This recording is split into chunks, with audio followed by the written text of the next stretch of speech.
Assassin's Creed Syndicate is an absolutely standout game. I mean, I don't know about you, but there's just something so cool about walking around 1800s Victorian London as an assassin, meeting historical figures, fighting rival gangs, saving London, and of course exploring the city of London and its surrounding boroughs with the unique addition to the game's traversal system. Well, in today's video we are going to be obtaining the Platinum Trophy for Assassin's Creed Syndicate, and I'm going to be taking you guys on that journey with me. PSN Profiles rates this Platinum difficulty a 4 out of 10 with about 35 hours of playtime to complete, so I've broken this down into 3 easy steps. Step 1 is completing the main story and any side quests that I choose, although the side quests aren't necessary, so it is completely up to me if I decide to do them. Step 2 is to finish taking over all of the boroughs in London as well as collect all of the needed collectibles. And step 3 will be to complete the remaining miscellaneous trophies, hopefully resulting in a platinum.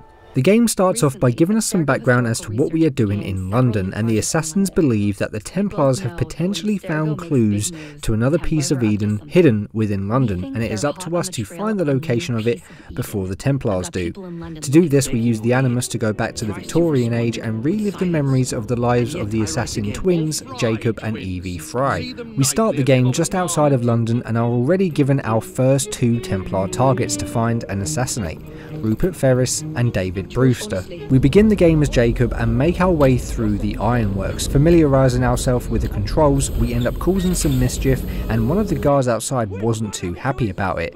We swiftly put an end to his life, marking our first kill of the game. Who are you? The sanitary inspector. This man is dead. You're the dead man! We then deal with his friends and continue on with the mission, eventually coming across the man himself, Rupert Ferris. We do our assassin thing and make our escape before unlocking our first trophy of the game.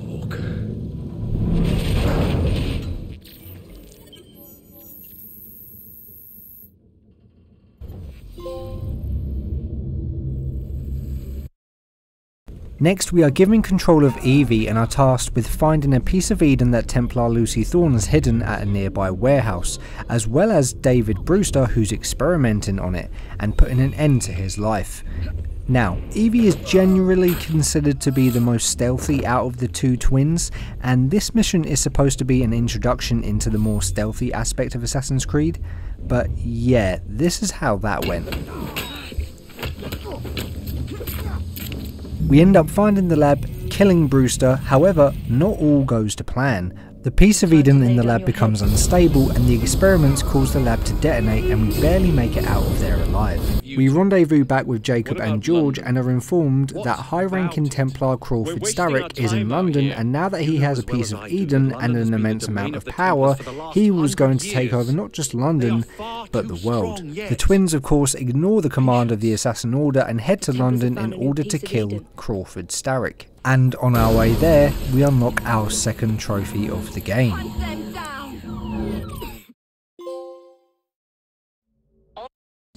Once in London, we meet Henry Green, and with his help we will remove the Templar presence in London.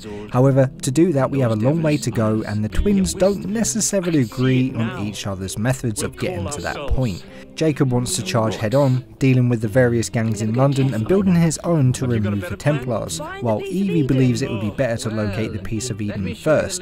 They both split up and proceed to go about their own methods. It's at this point we get an introduction into the numerous activities the game has to offer, which we will need to complete all of them in order to fully conquer London, but for now we work towards conquering Whitechapel.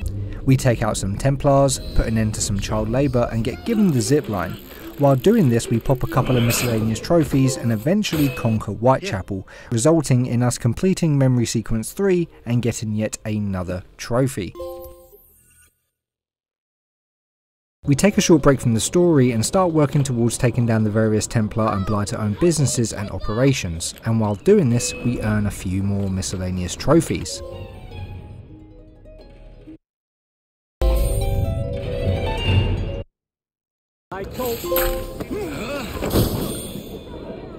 Continuing on with the story, Evie discovers an assassin journal with more details regarding the Piece of Eden and manages to steal it from Lucy Thorne.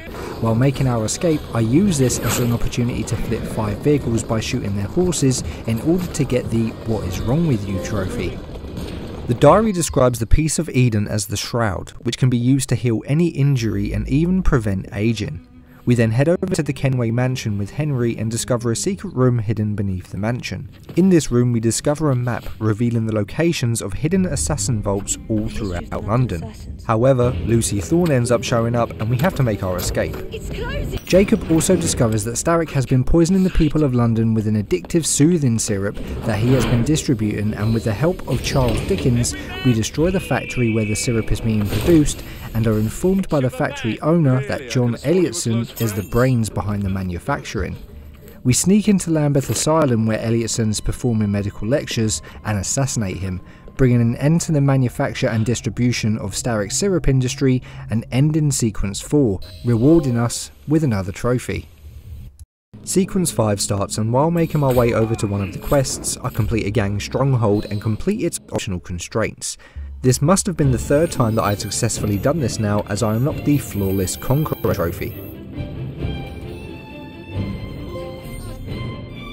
We continue the search for the Piece of Eden where we end up at St. Paul's Cathedral. We find and solve a puzzle which opens up a secret room hidden inside the top of the cathedral, and inside we find a key, and this will allow us to obtain the Shroud of Eden. But just as we're about to leave, Lucy Thorne makes an appearance and we get into a fight. So I threw her out the window, and although we won, we also lost as Thorne managed to escape and steal the necklace at the same time.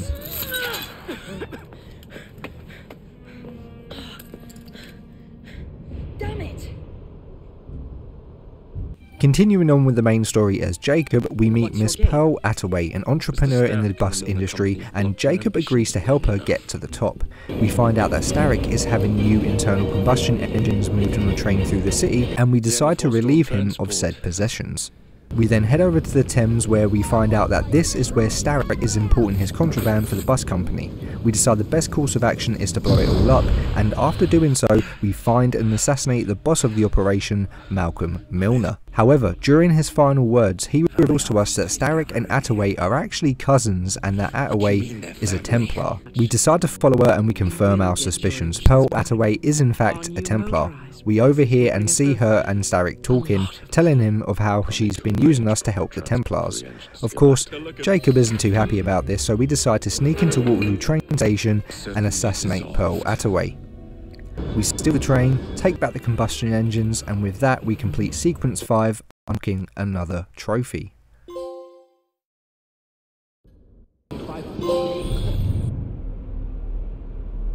Continuing as Evie and following the clues in the journal, we find ourselves over at the Tower of London. However, upon arriving, it seems that Lucy Thorne is there already. So we take this as the perfect opportunity to get rid of her once and for all. We find a nearby royal guard that we use in order to get close to her, and once we was within striking distance, we went in for the kill.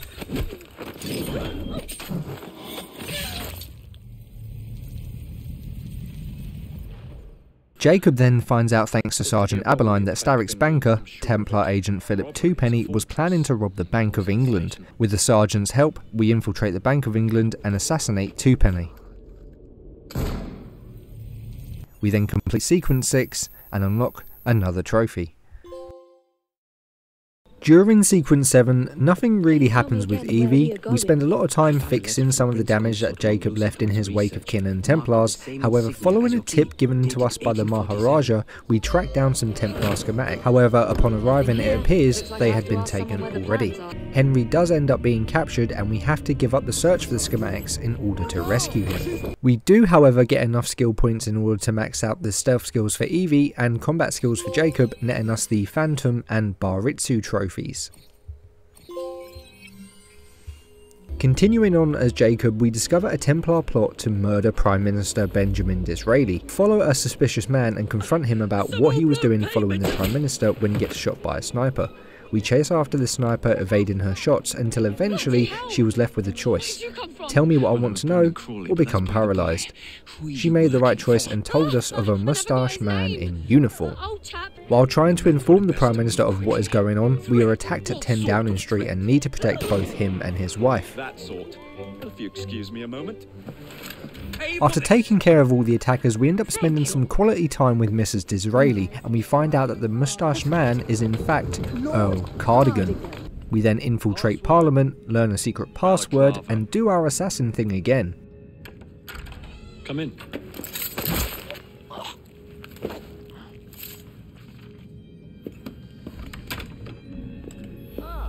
Minister Hacker. Now then, let's discuss this like... Good God! Who the bloody hell? Oh, shut up. Sequence 7 ends, and you guessed it, we get another trophy. Before getting started with the main quests in Sequence 8, I realised that I could recruit 5 allies now, so I found the closest group I could find and recruited them for the Friends at My Back trophy. Now, in terms of the story for Sequence 8, this is all about Jacob. We receive a letter from Maxwell Roth, leader of the Blighters, asking for us to meet with him. We of course oblige, and Roth tells us that he will betray the Templars and form an alliance with the Rooks. We accept his offer, but after completing a few jobs for him, it was time for the partnership to come to an end. You see, he wanted to blow up a Starrick manufacturing warehouse, which I'm all for, except this one was full of children being forced to work. We save the children and are soon being given an invitation, except this one was for death. We head to the theatre where we find Roth putting on quite a performance. However, I don't quite feel like it was worth my time, so I quickly made him regret inviting me. We escape the burning theatre and Sequence 8 ends, unlocking us another trophy. We begin Sequence 9 and discover that as Starrick no longer has any more trusted allies, he has decided to make a move on the Piece of Eden himself. He plans on breaking into Buckingham Palace and stealing the shroud from the hidden vault, with plans of using it to take over not just London, but the world. At this point, Jacob and Evie put aside their differences in order to bring an end to Starrick's reign. We steal a couple of invitations from the local politicians in order to get into the ball, and after preparing, we were ready to take on Starrick. The Maharaja had told Evie of a schematic to Buckingham Palace kept within the White Drawing Room. So once we got inside Buckingham Palace, we use a guard to gain access to the second floor, and using his key, we break into the White Drawing Room and take the schematics. After obtaining the schematics, we head towards the vault when we bump into the Queen herself. She lets us know that there's some good cake nearby, but now's not the time. We end up running into Starrick and are forced into dancing as to not cause a disturbance. Jacob notices that Evie is in trouble, and with the help of Sergeant Aberline, we retrieve our gear and save Evie.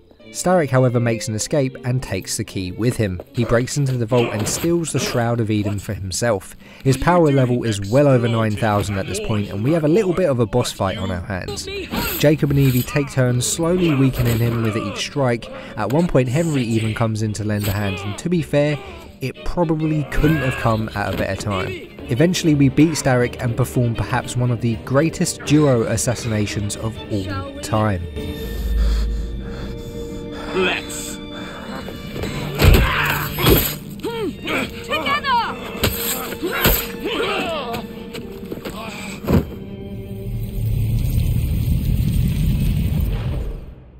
After killing Starrick, we return the shroud, and a short while later we are knighted by the Queen in recognition of our acts. We save not just the Queen, but the whole of London and potentially the world. Sequence 9 finishes, bringing an end to the main story, and we unlock another trophy. Now that the main story was complete, I needed to go through and replay any memories that I didn't achieve 100% on by completing the optional objectives. Luckily, there was only a few, so it didn't take too long before I unlocked the Mentor trophy. We then find ourselves heading through a rift and being taken to World War I and reliving the memories of Lydia Fry, enlisted to help the war effort by Winston Churchill. I always loved these segments within some of the Assassin's Creed games. Unity was another Assassin's game, only that time it was sending you to World War II Paris and not World War I London. Ubisoft, you need to make an Assassin's Creed game within the World War I, World War II era. Stop teasing us and give us what we want. Unfortunately, we finished the World War I simulation and are rewarded with not just one but 2 trophies. One for completing the simulation and one for maxing out Winston Churchill's level, nabbing us the Bedfellows, Strange or Otherwise trophy.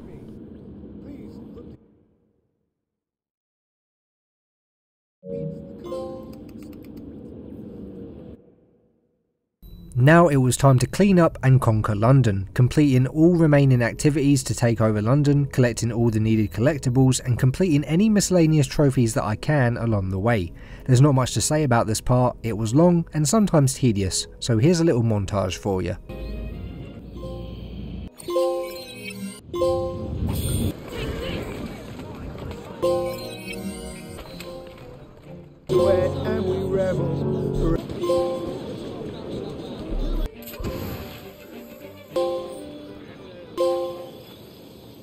Finally, we complete our last activity, finish the gang war, and at this point we have fully taken over London, unlocking us the street sweeping trophy. We then head over to Michel Rouge's vault, we turn in our Secrets of London, and get our hands on the Aegis outfit and the Godlike trophy. Now all we had left was a few more miscellaneous trophies, and these were relatively easy for the most part and just required a little bit of farming, so that's what you're seeing now.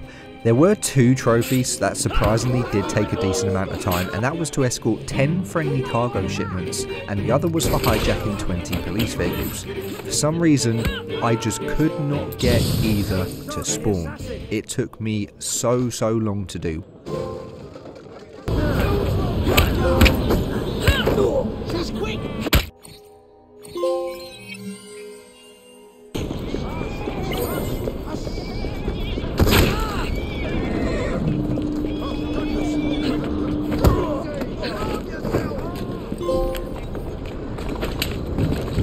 At this point, all that we had left was 1 trophy, and it was perhaps the longest trophy of them all, and something I didn't even consider doing while progressing through the main story. For our final trophy, we needed to use a vehicle and destroy 5,000 destructible objects. Sounds easy, right? Not so much. A lot of destructible objects will for some reason not actually count towards the trophy, and you can visibly see this in one of the challenges in the game. So I ended up sitting there for a good few hours repeatedly driving around and around the city, absolutely destroying everything. It was long, it was boring, and I killed and destroyed a lot of people's lives. Eventually though, we finally destroy enough objects, unlocking our final trophy and rewarding us with a platinum.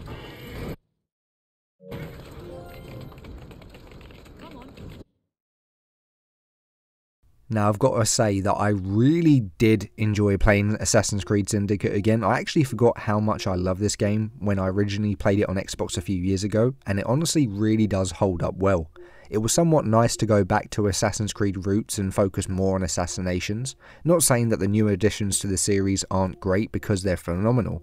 However, nothing beats being an assassin in an Assassin's Creed game. This is my first Assassin's Creed game that I've platinumed, and I'm incredibly proud to have it on my list. However, now I've got one, I guess I've got to get them all, right?